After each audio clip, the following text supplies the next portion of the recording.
Ladies and gentlemen, welcome back to another very special, as always, episode of the Hyperconscious Podcast. We hope you enjoyed our latest episode. We were lucky enough to sit down with the amazing Dean Graziosi. Today, for episode number 381, we are going to do a 5-minute clinic on perfectionism and how it is holding you back.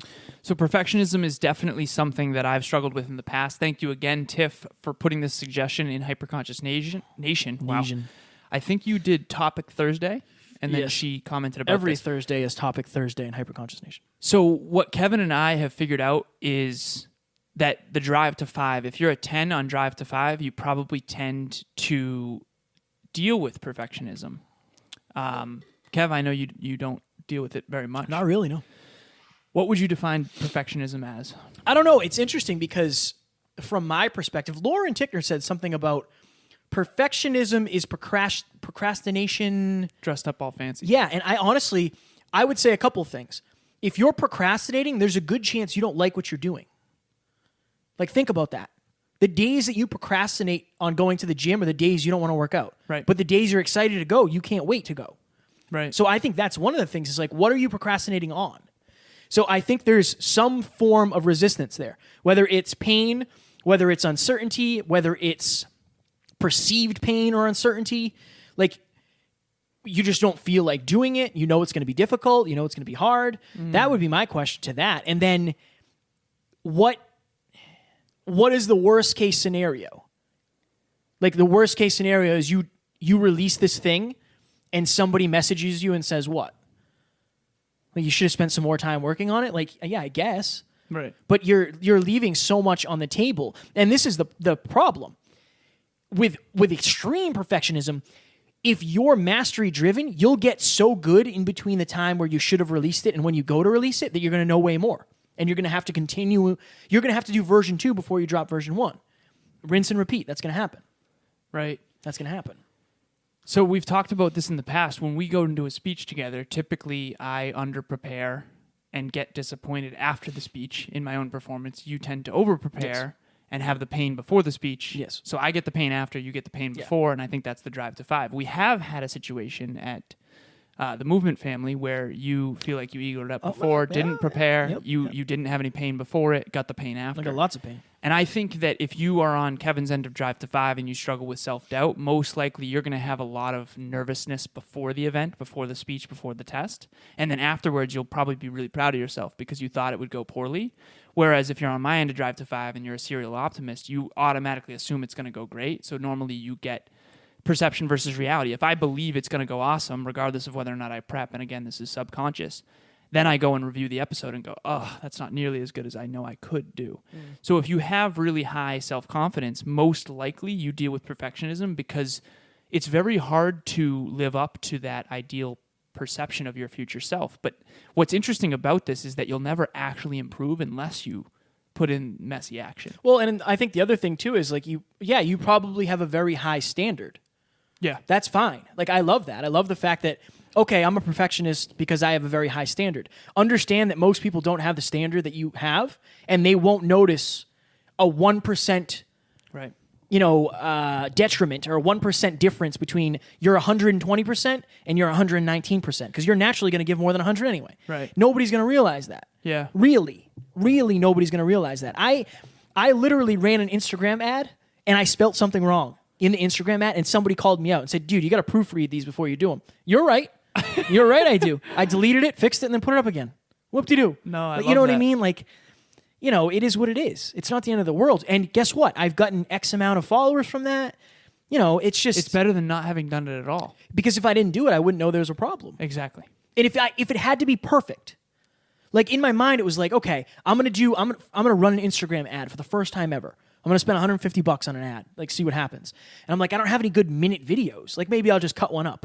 No, I'm just gonna do one of my quotes because I think that works. I think the cartoon of me is cool. And it got, I don't know, whatever the numbers are. Right. But I got a good amount of follows, a good amount of engagement. And who knows how many of those people are now listening to the show. I wouldn't have done that if it had to be perfect. But again, that's not really a thing for me. I don't really... My standards are super high, but I think I also realize like my standards are way higher than the people around me or the people that are looking at it. They kind of have to be. I think this comes down to a fundamental misunderstanding of getting better as you go, like you just described, failing forward. Yeah. It comes down to understanding that, I mean, we literally just fixed 3 or 4 things. Kevin messaged me an audio message this weekend saying, hey man, I'm listening to or watching rather on YouTube the latest episode we did, and the TV's crooked. And also, I think that your chair is a little farther forward than mine. What if we didn't release it? You wouldn't have the chance to review it and notice those things. Right. And I think that's the fundamental misunderstanding here. I'm going to take a wicked quick story. My mom is a phenomenal artist. Unbelievable. You've seen the geese that she painted in my house. She actually recently texted me. She's on the road, and she said, if there's ever a fire, get the painting and get my firebox. That's it. And get out. But she doesn't paint. She could kill it as an artist. Literally. She's so good. But she gets so frustrated in the process of painting because she was painting these mountains one time. Phenomenal. Literally amazing. I was like blown away. And she's like, oh, this is terrible. This is horrible. And compared to her standard, it is actually terrible. And the process is painful because I remember when I first started writing, I was not a great writer. But now that I've put in 1,700 Instagram posts where I really worked hard on the verbiage, I feel like I'm ready to write a book and actually going to be good at it. But I haven't released a book, probably because on some level I'm trying to be perfect out of the gate. This would be my thing. If you have a product or a service that you're waiting to release because your standards are so high, let the people you're writing it for tell you if it is or not. Right. It's not for you. Right. You're not creating it for you. You're creating it for them. I know. Let them tell you if it's good or not. Because that's what happens. Like, okay, you come out with a menu item. Oh, I think this would be a fire menu item. We're going to do this. People either like it or they don't. If they tell you they don't like it, you pull it. Right. If they say it's their favorite thing ever, you find a way to make it better consistently, or you find a way to add into more recipes. Right. It's like, instead of just releasing it and maybe getting like 80% love and 20% criticism, you just hold on to it and you get 0% feedback at all.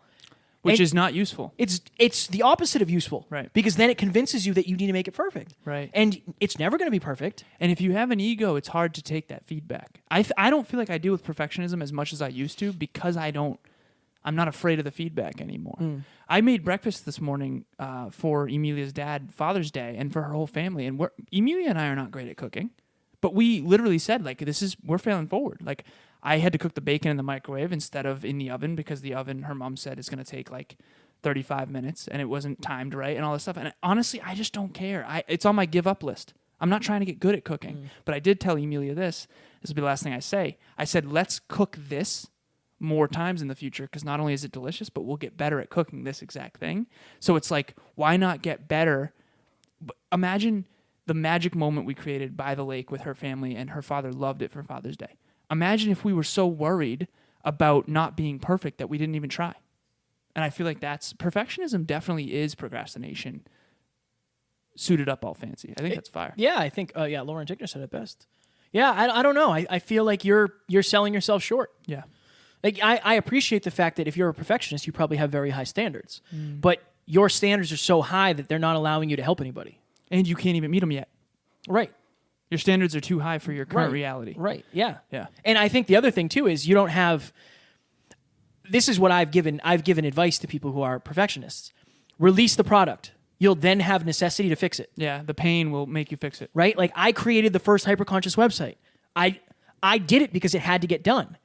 I know. If in my mind it had to be perfect, I never would have done it because I'm not a website designer. We wouldn't even have the website we have now if you didn't do that. There wouldn't be pain associated with it. Yeah, that's so fire. I would say that, like, stop allowing your high standards to stop allowing your high standards to prevent other people to actually see the product. Like, that's what you're doing. You're preventing other people to even give you feedback. They might absolutely love it. Right. Your ideal client might love it, but if you don't think it's a good reflection of what you are or what your service is, like, that's fine. Drop it and then fix it. Yeah. It's better that way. What was I going to say? I don't know what I was going to say. Sounds good. Yeah, that was good. That was it. Last thing I'll say on this. Quickly. Yeah. Quick. So Lauren Tickner. Hey, quickly. Yeah. So Lauren Tickner said messy action. Yeah. I've started actually saying this. Thank you, Lauren. Take massive messy action.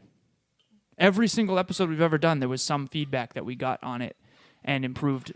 Honestly, improvement is a process, and perfectionism halts that. If you are looking to hear something that you want us to talk about on this podcast, join hashtag hyperconsciousnation. You can find that www.thehyperconsciouspodcast.com. I believe it's at the top and the bottom. Everywhere you go, it's there. If you go and join that private Facebook group filled with like-minded individuals, not only will we help you stay accountable through our weekly posts, but you can put your topic in, and we'll talk about it. Fire. Absolute fire. Also, every Monday at 6 p.m. Eastern Standard Time, we have a mastermind every single week. Please join us, connect with like-minded people, and also happy Father's Day, everybody. Yes, happy Father's Day. If you to are the a fathers. father, and to the fathers. Right on. All right, ladies and gentlemen, we hope you enjoyed this. We will talk to you tomorrow, where we are releasing our Anthony Trucks Mastermind all about identity. It is absolute fire. Although Anthony was on a cross-country trip, he literally pulled into a town that had one restaurant. He did the mastermind there. He absolutely crushed it. He is beyond next level. Strong work. That's what you got. That's what I got. We hope you enjoyed. We hope you will enjoy. We'll talk to you tomorrow, guys. Talk to you soon. Bye.